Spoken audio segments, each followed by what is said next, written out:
Ladies and gentlemen, every season has its feel. New Year's gives us a fresh start. We make resolutions.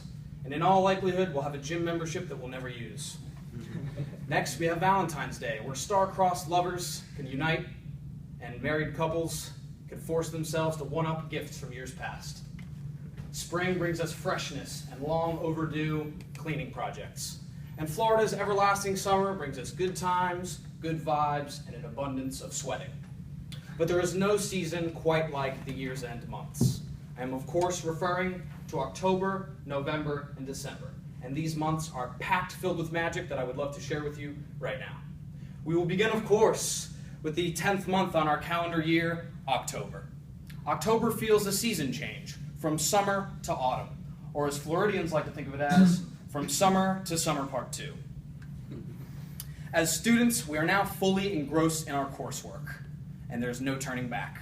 But we welcome distractions such as homecoming, Spirit Week, and the other myriad activities that we can engage in on campus. October is also predicated by the color pink for breast cancer awareness, and we see lots of orange for Halloween and for pumpkins. Ah yes, pumpkins. To me, there's nothing more amusing than seeing a young couple and their children go to the local pumpkin patch and argue with complete strangers over, "Hey, that's my pumpkin!" or "Don't touch that pumpkin, I've claimed it as my own."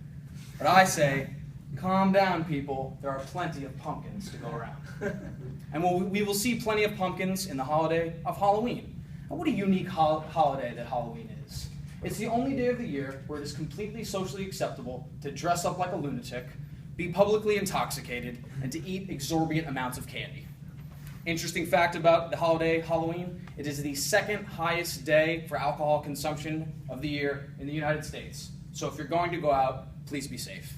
And if you can survive the hangover, you will have successfully made it to the 11th month on our calendar year, November. November is all autumn, and it is all awesome. We begin to see the leaves on the trees change colors and fall to the ground. Humidity begins to dissipate, and a cool breeze sticks with us all month long, theoretically. In school, we could finally see the light at the end of the tunnel. Hang in there, guys. We've almost made it. And for those of us that like to shop, there is no finer month to do so. After all, Black Friday is in November. Now, by a show of hands, who knows why Black Friday gets its name? Okay, well, for those of you that don't know, I am really happy to share it with you. It's actually an accounting term.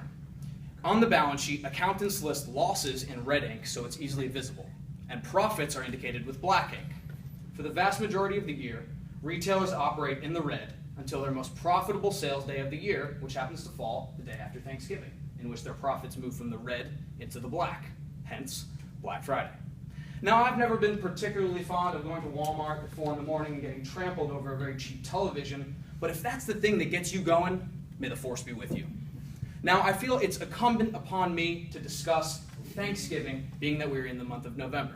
And Thanksgiving's a great holiday, the best day that turkeys never saw coming. Thanksgiving has us be around, we can discuss what we're thankful for, toss the pigskin around, and eat lots of food, fully engorge ourselves in food.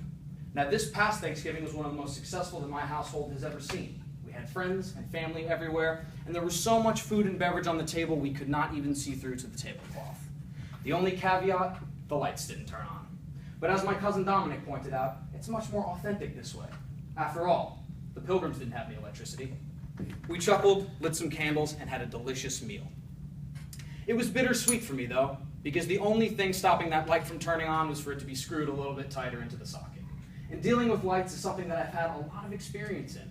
You see, I'm the president, chairman, and CEO of putting up the Christmas lights at the Austen Canonica. And if we're talking about putting up Christmas lights, we've inevitably made it to the 12th and final month in our calendar year of December. December also sees a seasonal shift, but this time we go from autumn to winter. So you know what that means, everybody. Get ready for snowball fights. We're going to make snowmen and snow angels. Ah, shucks, we live in Florida. Well, as long as you have a hoodie and a pair of pants, you should be fine for the entire month. We finally see school come to a close in December. That means we can look forward to winter break. For most of us, winter break consists of celebrating some sort of holiday at the end of it, whether that's Christmas, Hanukkah, Kwanzaa, Festivus, or other. It typically revolves around us being together, being with family, and having some sort of a ceremonial gift exchange. For those in the audience that are more fond of receiving gifts than giving them, I encourage you to listen up, because I've gotten this gift-giving thing down to a science.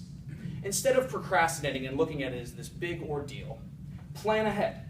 Think of it as a long-term project. Listen intently to the people that you care about for things that they claim that they want and they need throughout the year. Then make a list. Think of it as a Santa nice list. Then purchase these items throughout the year so that you're not forced to purchase everything all at the last minute. If you employ some of these tips, I guarantee you will improve your gift-giving abilities. And there's nothing like the rewarding look you get from people when they can tell you really put a lot of thought into those gifts. Soon after Christmas, we have New Year's, and the cycle begins all over again. And before you know it, the season is over, much like my speech. Confreres, not quite, my friend. Confreres, the season is upon us. Do you know what you're going to be for Halloween yet? Have you made any traveling plans for the winter break? Who will carve the turkey at your Thanksgiving? How on earth could I get Grandma to realize I don't need any more socks? What will we resolve for the year 2016? The year's end is finally upon us, everybody, and the months, of course, include October, November, and December. I hope that each and every one of you has an excellent year's end. I already know that this year's end will be my best yet.